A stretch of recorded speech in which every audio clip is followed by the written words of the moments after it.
Hello friends, welcome to our channel physics point academy. जैसा कि आप जानते हो कि हमने एक वीडियो लेक्चर सीरीज़ स्टार्ट कर रखी है न्यूक्लियर एंड पार्टिकल फिजिक्स की, जो बीएससी पार्ट थर्ड ईयर का एक बेहद महत्वपूर्ण पेपर है। उसी के अंतर्गत आज का जो हमारा जो टॉपिक है वो है नाभिक का द्रव बूंद मॉडल या लिक्विड ड्रॉप मॉडल। तो नाभिक का द्रव बूंद मॉडल या लिक्विड ड्रॉप मॉडल में क्या है कि इसमें जो नाभिक की जो तुलना है वो एक द्रव की एक बूंद से की गई है। द्रव की एक बूंद से की गई है, मतलब इसमें ये माना गया है कि जो नाभिक जो होता है ना, उसका व्यवहार ठीक वैसा ही होता है जैसा एक लिक्विड की ड्रॉप का या द्रव की एक बूंद का जैसा व्यवहार होता है, वैसा एक नाभिक का व्यवहार होता है। वो कैसे होता है? देखो, आपने देखा होगा कि जिस प्रकार से द्रव की एक बड़ी जो बूंद होती है ना, वो टूटकर दो छोटी बूंदों का निर्माण करती है। ठीक वैसे ही एक जो भारी नाभिक जो होता है ना, वो टूटकर दो हल्के नाभिकों का निर्माण करता है। और ठीक वैसे ही दो एकदम छोटी छोटी बूंदें मिलकर एक बड़ी बूंद का भी निर्माण करती हैं। ठीक वैसे ही नाभिक के संलयन के द्वारा क्या होता है, दो हल्के नाभिक मिलकर एक बड़े नाभिक का भी निर्माण करते हैं। मतलब इसका कंपैरिजन हम आगे और भी क्या समानताएं हैं उसको हम आगे टॉपिक्स में देखेंगे। मतलब यहाँ पे ओवरऑल कहने का मतलब ये है कि जो नाभिक का जो द्रव बूंद मॉडल है, इसमें नाभिक को एक द्रव की बूंद के समान माना गया है। तो देखते हैं ये किसने कहा। बोर के अनुसार, बोर नामक एक साइंटिस्ट है, नील्स बोर नामक, उन्होंने बताया कि जो नाभिक होता है वो एक समान तथा अत्यधिक घनत्व वाली असंपीड्य द्रव की बूंद के समान माना जा सकता है। मतलब जो नाभिक है वो एक समान और अत्यधिक घनत्व वाली असंपीड्य द्रव बूंद के समान माना जा सकता है। इसे ही नाभिक का द्रव बूंद मॉडल कहते हैं। ये जो है इसी को हम क्या कहते हैं, नाभिक का द्रव बूंद मॉडल कहते हैं। अब इसी के ऊपर एक फॉर्मूला है, नाभिक की तुलना एक द्रव की बूंद से करके यहाँ पे एक फॉर्मूले को ड्राइव किया गया है, जिसका एक फॉर्मूले को ड्राइव किया गया है जो निम्न प्रकार से है। अब देखो, ये जो टॉपिक है ये है सामी आनुभाविक द्रव्यमान सूत्र या अर्धमूलानुपाती द्रव्यमान सूत्र। एग्जाम में आपको सामी आनुभाविक द्रव्यमान सूत्र के नाम से भी मिल सकता है या अर्धमूलानुपाती द्रव्यमान सूत्र के नाम से भी आपको मिल सकता है, या इंग्लिश में कहें तो सेमी इंपेरिकल मास फॉर्मूला। ये इतना महत्वपूर्ण टॉपिक है कि कोई भी एग्ज़ाम हो, चाहे CSIR नेट हो, IIT JAM हो या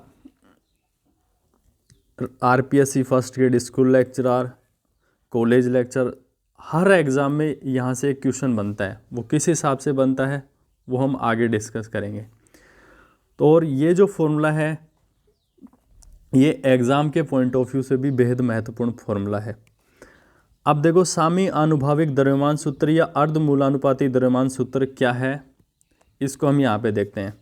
दो साइंटिस्ट हुए, वी जेकर व बेथे ने नाभिक के द्रव बूंद मॉडल के आधार पर जो बंधन ऊर्जा जो है, बाइंडिंग एनर्जी है, उसको कई घटकों से मिलकर बना हुआ माना। मतलब जो सेमी इंपेरिकल मास फॉर्मूला या सामी आनुभाविक द्रव्यमान जो सूत्र है, इसको जो इस फॉर्मूले को ड्राइव कैसे किया गया है कि जो नाभिक का द्रव बूंद मॉडल के आधार पर इसको ड्राइव किया गया। मतलब नाभिक की जो तुलना है वो द्रव की बूंद से करके ही इस फॉर्मूले को ड्राइव किया गया है। और इसमें ये माना गया है कि जो बाइंडिंग एनर्जी है, बंधन ऊर्जा है, वो कई घटकों से मिलकर बनी हुई होती है। अब वो कई घटक कौन कौन से होते हैं? सबसे पहले देखो, सभी के जो घटक हैं वो किसी न किसी रूप में बंधन ऊर्जा को प्रभावित करते हैं, क्योंकि जो बंधन ऊर्जा कई घटकों से मिलकर बनी होती है तो सभी घटक क्या करेंगे, किसी न किसी रूप में बंधन ऊर्जा को प्रभावित करेंगे। अब देखो, ये जो बंधन ऊर्जा जो है वो कई घटकों से मिलकर बनी हुई होती है। अब वो घटक कौन कौन से हैं? ई बाइंडिंग एनर्जी बराबर बंधन ऊर्जा, जो कुल बंधन ऊर्जा है वो किस किस के बराबर है? वो आयतन ऊर्जा के बराबर है। सॉरी, आयतन ऊर्जा, पृष्ठीय ऊर्जा, कूलाम ऊर्जा, असममित ऊर्जा और युग्मन ऊर्जा। इन 5 ऊर्जाओं से मिलकर आपकी बंधन ऊर्जा बनती है। ऐसा किसने कहा? वी जेकर और बेथे ने कहा। किसके आधार पे कहा? लिक्विड ड्रॉप मॉडल के आधार पर कहा। अब देखो ये जो 5 जो टर्म्स हमने बताई है, ई वॉल्यूम आयतन की बंधन ऊर्जा, ई एस पृष्ठीय बंधन ऊर्जा, ई सी कूलाम ऊर्जा बंधन ऊर्जा की कूलाम ऊर्जा, ई ए असममित ऊर्जा और ई पी पेयरिंग ऊर्जा। अब देखो यहाँ पे साम्य आनुभावी का द्रव्यमान सूत्र हमें कैसे प्राप्त करेंगे? इन जो सारी टर्म्स है ना, ई वी, ई एस, ई सी, ई ए और ई पी, इन सब की वैल्यू यहाँ पे रख देंगे, हमें सेमी एम्पेरिकल मास फॉर्मूला या साम्य आनुभाविक द्रव्यमान सूत्र मिल जाएगा। तो बेहद ही महत्वपूर्ण टॉपिक है, ध्यान से आप पढ़ेंगे इसको।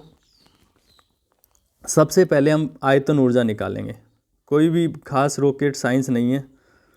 उसके बाद में हम पृष्ठीय ऊर्जा निकालेंगे, उसके बाद कूलाम ऊर्जा, उसके बाद में असममित ऊर्जा, उसके बाद में युग्मन ऊर्जा। तो सबसे पहले आयतन ऊर्जा।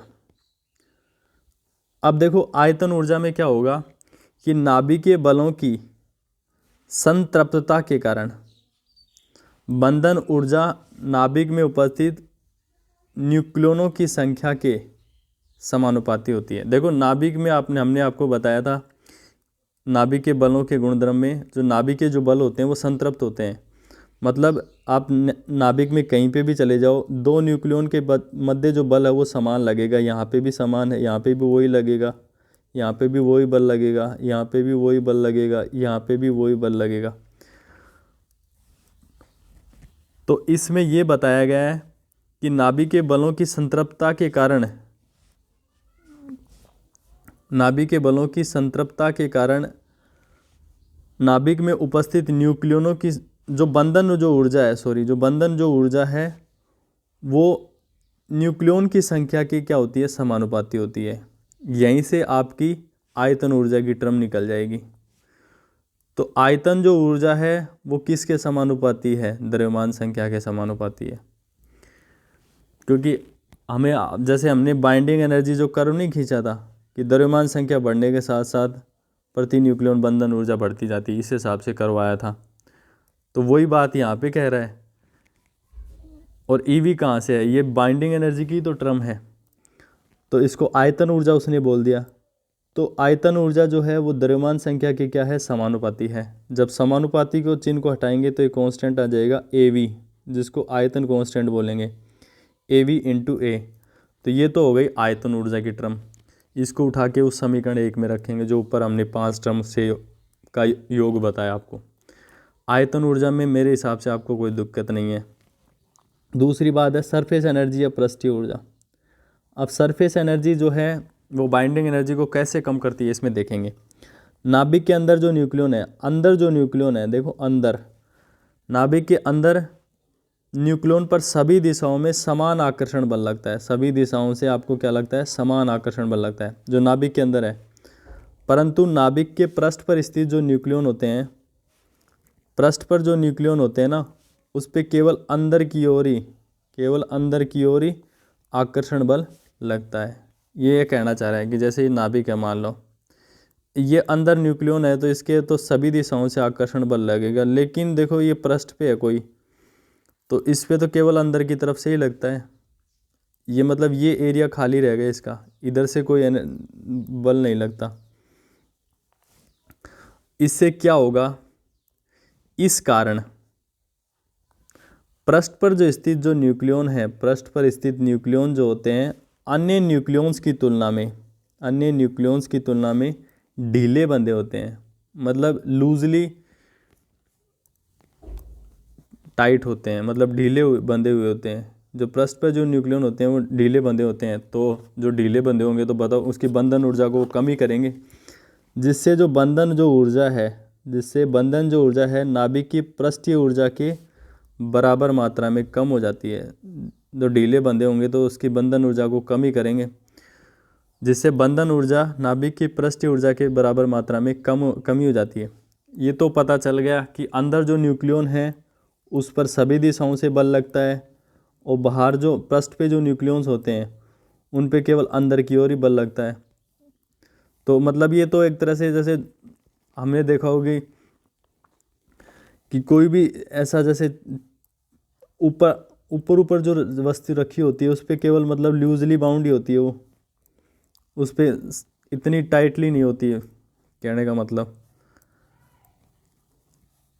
ढीले बंधे होने के कारण देखो अब इससे क्या होगा, देखो बराबर मात्रा में कम हो जाता है, पृष्ठीय ऊर्जा के बराबर मात्रा में कम हो जाता है। अब देखो ये पृष्ठीय ऊर्जा नाभिक के पृष्ठ के क्षेत्रफल के समानुपाती होती है। अब वहाँ पे तो देखो जो आयतन ऊर्जा थी वो द्रव्यमान संख्या के समानुपाती थी, यहाँ पे जो पृष्ठीय ऊर्जा जो है वो पृष्ठ के क्षेत्रफल के समानुपाती है। बस ये चीज़ें आप ध्यान रखो कौन किसके क्या समानुपाती है। अब देखो यहाँ पे बंधन ऊर्जा में कमी कर रहा है इसलिए यहाँ पे माइनस साइन लिखा है, और ES जो है वो पृष्ठीय क्षेत्रफल किसी भी गोल वस्तु का क्या होता है -4πr² ही होता है। तो ES बराबर क्या हो गया -4πr²। अब देखो R की जो वैल्यू है ना आप यहाँ पे रख दो। R की वैल्यू हम जानते हैं R0 e⁻1/3। तो देखो ES जो समानुपाती होगा -4π R0 e⁻1/3 का स्क्वायर, तो ES बराबर -4π और ये हो जाएगा R0², और 1 की पावर देखो 1/3 था, ये पावर में इसका स्क्वायर हो जाएगा 2/3 हो जाएगा। अब देखो 4 भी कांस्टेंट है, पाई भी कांस्टेंट है, R भी कांस्टेंट, R0 भी कांस्टेंट है, सॉरी R0 भी कांस्टेंट है।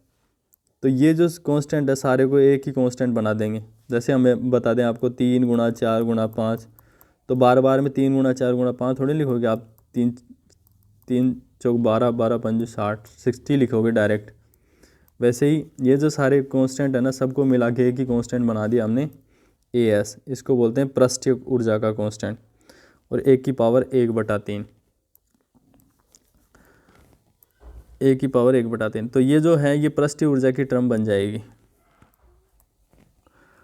देखो बहुत सारी एग्ज़ाम्स होती हैं जैसे RPSC first grade college lecture, इसमें ऐसे पूछ लेते हैं कि इनमें से सारी जो टर्म्स है ना, जैसे आयतन ऊर्जा की देखी आपने, अभी इसके बाद में पृष्ठीय ऊर्जा की, तो ऐसे पूछ लेते हैं जो आयतन जो ऊर्जा है वो द्रव्यमान संख्या पे कैसे निर्भर करती है, 1/3 EV, और EV प्रोपोर्शनल टू द 1 की पावर 2/3। तो ये सारा छोटा छोटा सा अंतर है, वो 1/3 थी या पृष्ठीय ऊर्जा 2/3 है, तो वहाँ पे कन्फ्यूजन रहता है थोड़ा सा।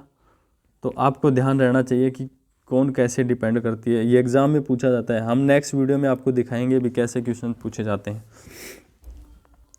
इसके बाद में है कूलाम ऊर्जा। हमने 2 ऊर्जा निकाली, पृष्ठीय ऊर्जा और आयतन ऊर्जा। अब देखो कूलाम ऊर्जा कैसे निकालेंगे, कूलाम ऊर्जा। अब देखो नाभिक में प्रोटॉन होने के कारण, देखो नाभिक में प्रोटॉन है, इनके बीच प्रतिकर्षण बल लगता है। प्रतिकर्षण बल लगेगा, देखो जैसे नाभिक है इसमें प्रोटॉन ही प्रोटॉन आप भर दो तो मतलब सब प्रतिकर्षण करेंगे, एक दूसरे को प्रतिकर्षित करेंगे, तो देखो नाभिक जो हमारा अनस्टेबल हो जाएगा। लेकिन तभी तो भगवान ने ऊपर से न्यूट्रॉन फिट करके भेजे हैं ताकि चीज़ें बैलेंस हो सकें।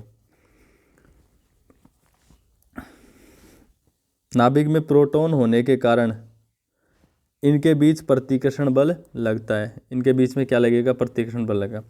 जैसे जैसे नाभिक में प्रोटॉनों की संख्या बढ़ती है, जैसे जैसे नाभिक में क्या होगी, प्रोटॉनों की संख्या बढ़ेगी, वैसे वैसे इनके बीच में प्रतिकर्षण बल बढ़ेगा, प्रतिकर्षण बल बढ़ेगा, जिससे नाभिक की बंधन ऊर्जा क्या हो जाएगी, कम होने लगती है। नाभिक की बंधन ऊर्जा कम होने लगेगी, क्योंकि देखो बाइंडिंग एनर्जी तो उसको घटक न्यूक्लियनों में विभक्त करने के लिए आवश्यक ऊर्जा ही होती है।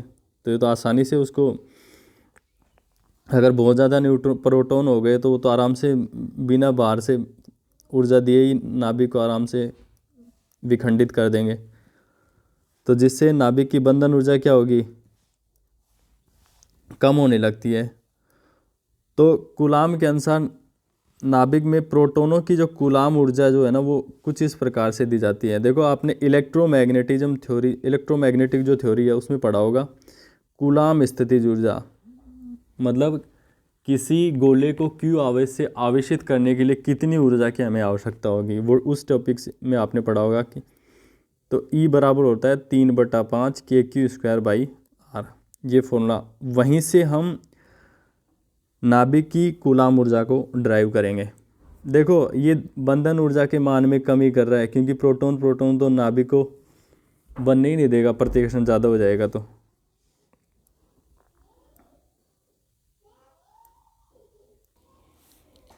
तो माइनस तो जो साइन है वो तो किसको, बंधन ऊर्जा में कमी को बता रहा है। 3/5 देखो ऐसे कैसे आ गया, के भी ऐसे कैसे आ गया, ये आर भी ऐसे कैसे है, नाभिक की त्रिज्या हो जाएगी।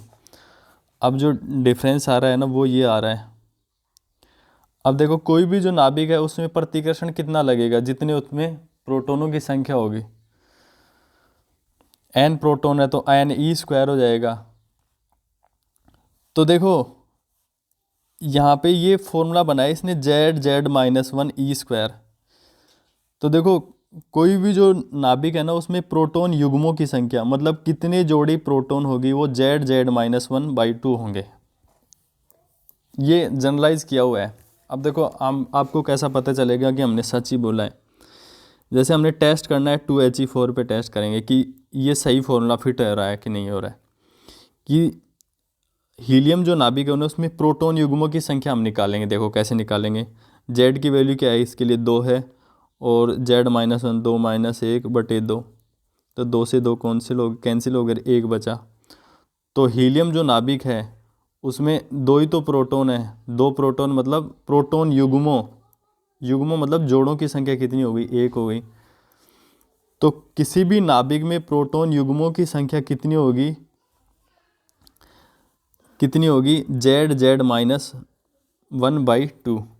ये तो युग्मों की संख्या हो गई 2 का भाग देने के बाद में। मैं आपसे पूछूं कि प्रोटोनों की देखो यहाँ पे हीलियम के लिए आंसर 1 आया था ना, प्रोटोन युग्मों की संख्या। तो मैं आपसे पूछूं कि प्रोटोनों की संख्या, तो हम क्या करेंगे, 2 का भाग नहीं देंगे, केवल z(-1) ही रह जाएगा। तो ठीक वैसे ही देखो यहाँ पे प्रोटोनों की जो संख्या है ना, देखो 3/5 ये हो गया ऐसे कैसे, माइनस उसको पर ऊर्जा में कमी को बता रहा है। आर ऐसे कैसे हो गया कि ऐसे क्या, z माइनस क्या हो गया प्रोटोनों की संख्या, और ई तो उस पर चार्ज है ही, स्क्वायर होगा तो ये हो जाएगा। इसके बाद में देखो EC जो बराबर है, जितने भी अननोन जो कोफिशिएंट है ना उनको सबको मिला के, देखो यहाँ पे Q² आ रहा है ना, तो यहाँ पे ZE² भी हम लिख सकते थे, ZE² भी लिख सकते थे। लेकिन जैसे Z प्रोटोन और एक प्रोटोन पे चार्ज कितना हो गया E, तो 3/5 K/R ZE² ऐसे लिख सकते थे हम। देखो JPH की जो बुक है ना उसमें ऐसे लिखा हुआ है, लेकिन कई जैसे स्टैंडर्ड बुक हम देखते हैं ना, तो ये फॉर्मूले के लिहाज से या आगे जो से स्टेबल न्यूक्लियाई निकालते हैं ना, तो उसमें कैलकुलेशन आसान हो, इसलिए इसको z(-1) इस फॉर्म में लिखा जाता है, प्रोटोनों की जो संख्या है इनटू E², ऐसा हो गया। तो इससे आगे देखते हैं। देखो जो अननोन कोफिशिएंट हैं 3/5 कांस्टेंट है ना, जो टर्म उनको एक ही मिला लेते हैं। देखो ये k, ये 3/5, ये पूरा एक, इसको तो सारे को बना दिया AC, और ये E भी तो कांस्टेंट है, E की वैल्यू होती है 1.6 × 10⁻⁻19 कूलाम। तो इन सब को मिला के एक कांस्टेंट बना लिया हमने AC, और हमारे पास जो कूलाम एनर्जी की जो टर्म है ना वो AC बराबर आ गई, EC बराबर आ गई -AC z(-1) A⁻1/3। तो ये टर्म आ गई।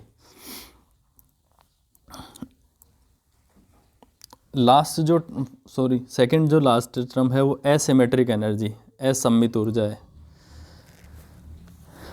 अब देखो असममित ऊर्जा में देखते हैं हम कि सभी नाभिकों में प्रोटॉन की संख्या Z और न्यूट्रॉन की संख्या N में ग्राफ खींचें। तो जैसे जैसे नाभिक में न्यूट्रॉनों की संख्या n प्रोटॉनों की संख्या z से अधिक होने लगती है, वैसे वैसे नाभिक का स्थायित्व भी कम होता जाता है।